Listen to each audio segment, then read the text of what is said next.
Washington a annoncé la suspension de ses pourparlers avec Moscou sur un cessez-le-feu en Syrie, après la destruction totale du plus grand hôpital du secteur rebelle Alep dans un raid aérien. Tout le monde est à bout de patience avec la Russie, a déclaré le porte-parole de la Maison-Blanche, Josh Earnest.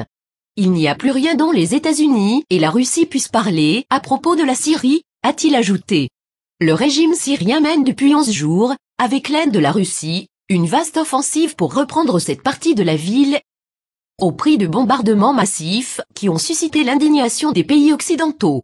Moscou a assuré peu après regretter la décision de Washington.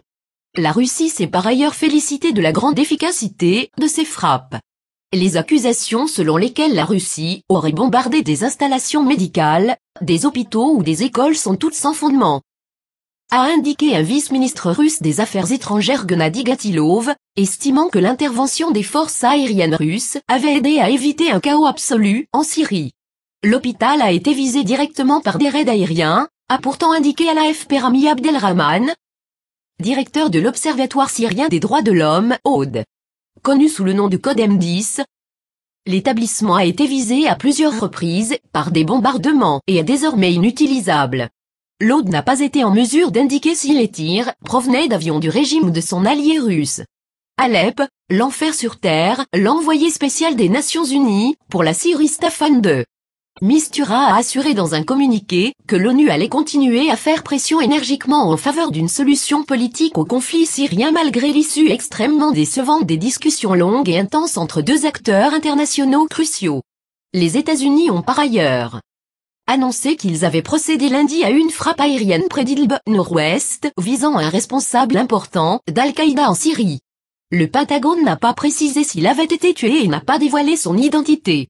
L'ancienne branche d'Al-Qaïda en Syrie, le Front Fateh al-Sham, ex-Front al-Nusra, a annoncé peu après la mort d'un responsable, Ahmed Salem Mabrouk, un Égyptien plus connu sous son nom de guerre de Abu Faraj, dans une frappe aérienne de la coalition menée par les États-Unis.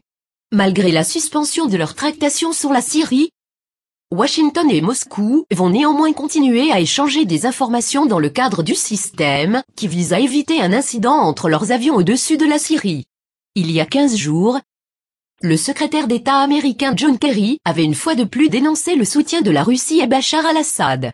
Comment des gens peuvent-ils s'asseoir à la même table qu'un régime qui bombarde des hôpitaux et largue du chlore encore et encore et encore et encore, en toute impunité? Avait-il lâché à l'adresse de Sergueï Lavrov? Les quartiers rebelles de la ville d'Alep sont devenus un véritable champ de ruines et sont désormais surnommés l'enfer sur terre par l'ONU. La situation humanitaire est catastrophique pour les 250 000 personnes vivant encore dans les quartiers rebelles. Parmi elles, 100 000 enfants. Selon le chef des opérations humanitaires de l'ONU, Stephen O'Brien, les habitants sont confrontés à un niveau de sauvagerie qu'aucun humain ne devrait avoir à supporter. Regardez d'autres vidéos sur site, vidéo.5la.net.